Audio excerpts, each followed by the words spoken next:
আরো আমাদের মুরব্বী ওলামায়ে কেরাম আছে।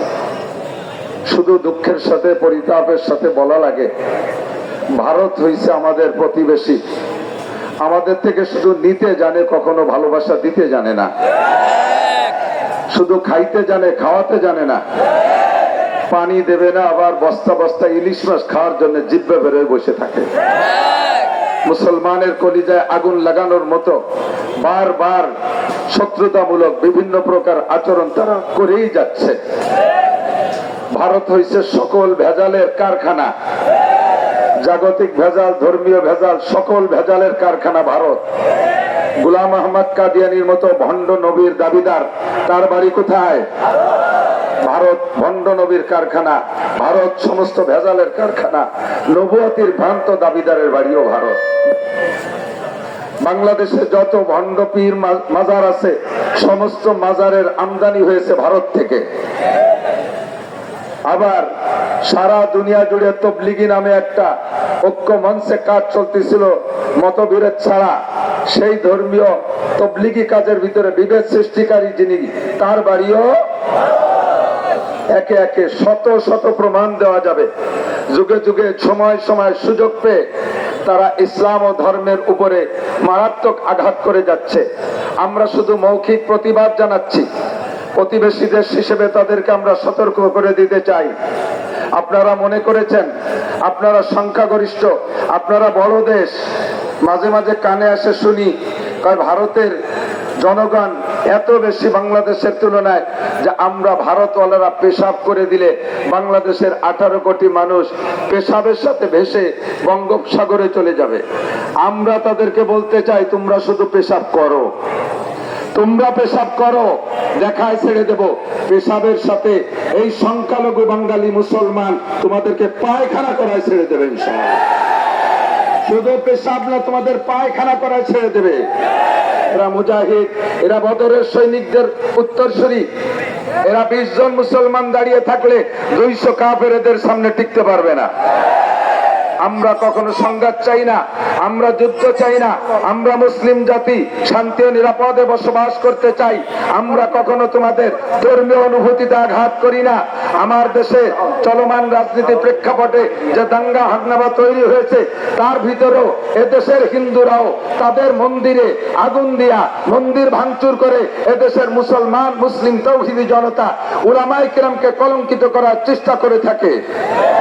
আর সেই মুহূর্তে আমার মাদ্রাসার ছাত্ররা তাদের মন্দির মূর্তি এগুলো পাহারা দিয়ে সংরক্ষণ করে। আর তারই ভিতরে ভারত থেকে এমন একটা কটূক্তি আমার নবীর, আপনারা জানেন না কটূক্তি কি করেছে, শুধু কটূক্তি শুনে যাচ্ছেন।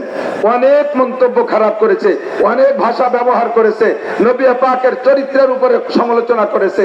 সর্বোপরি নবী আলাইহিস সালাতু ওয়াস সালামের নামে একটা মূর্তি তৈরি কইরা এই রামগিরি রাম মহারাজ, সে নবী এই মূর্তির নাক ভেঙে কয় মুহাম্মাদের নাক ভাঙলাম। মুসলিম তৌহিদি জনতা, মুহাম্মদুর রাসূলুল্লাহ সাল্লাল্লাহু আলাইহি ওয়াসাল্লামের নাক ভাঙা নয়, তার গায়ের একটা লোম নিয়ে যদি সমালোচনা করে, বিশ্বের 200 কোটি মুসলমান এর প্রতিবাদ করার জন্য জীবনের শেষ বিন্দু রক্ত দিয়ে হলে প্রস্তুত।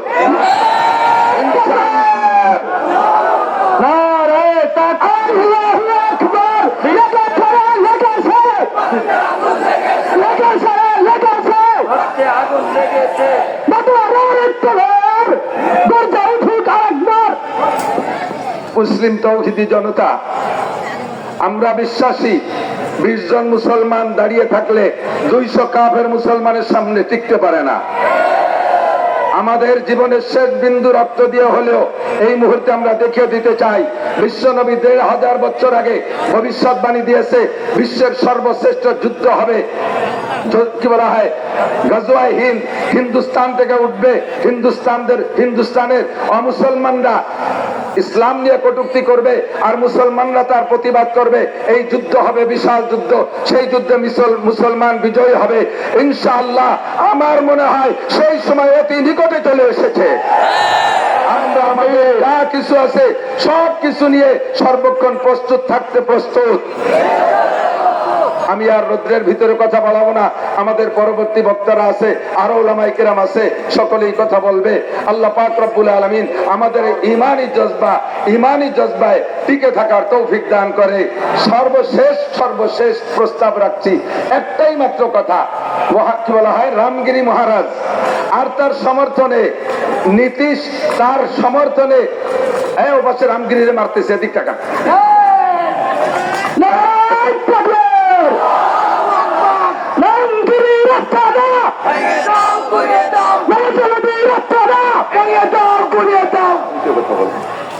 আমার দুইটি কথা এদিক। এক নম্বর হলো, রামগিরি মহারাজ কটূক্তি করেছে, সমর্থন করেছে নীতিশ রানে, তাদের মন্ত্রী। এই দুইজনকে ফাঁসি দিতেই হবে। নরেন্দ্র মোদী চুপ করে রয়েছেন কেন? উনাকে জবান খুলতে হবে, উনাকে ন্যায় বিচার প্রতিষ্ঠিত করতে হবে। উনি ধর্ম নিরপেক্ষতার বুলি ভারতে আওড়াইছে, আর সেই বুলি বাংলাদেশ পর্যন্ত পৌঁছে গেছে। ধর্ম নিরপেক্ষতার এক চুল পরিমাণ তিনি আমলে আনতেছে না। নরেন্দ্র মোদীর কাছে আমাদের প্রস্তাব, তাড়াতাড়ি আপনি এই বিচার করবেন, নইলে আপনার বিপক্ষ এদেশ থেকে বিশ্ব মুসলিম স্লোগান তুলবে। মোদীর দুই গালে, মোদীর চামড়া, কুকুরে কামড়া, কুত্তে কামড়া। দুই নম্বর কথা হলো আমাদেরকে আপনি আর জ্বালাবেন না।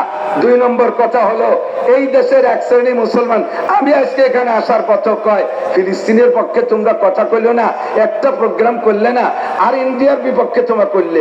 কত বললাম জনদরদি, অথচ নামাজ পড়ে। আমাদের ভারতের সাথে কোনো শত্রুতাই না, শত্রুতায় যে বেয়াদবি করেছে তার বিপক্ষে আমাদের শত্রুতা। ভারত প্রতিবেশী, তার সাথে আমাদের সৌহার্দ্যপূর্ণ সম্পর্ক থাকবে যতক্ষণ পর্যন্ত আমার ইসলামের পর আঘাত না আনবে। যখন আঘাত আনবে, তোমার ভারত কেন, সারা পৃথিবীর সমস্ত স্বৈরাচার, সমস্ত কাফের কুলাঙ্গারদের বিপক্ষে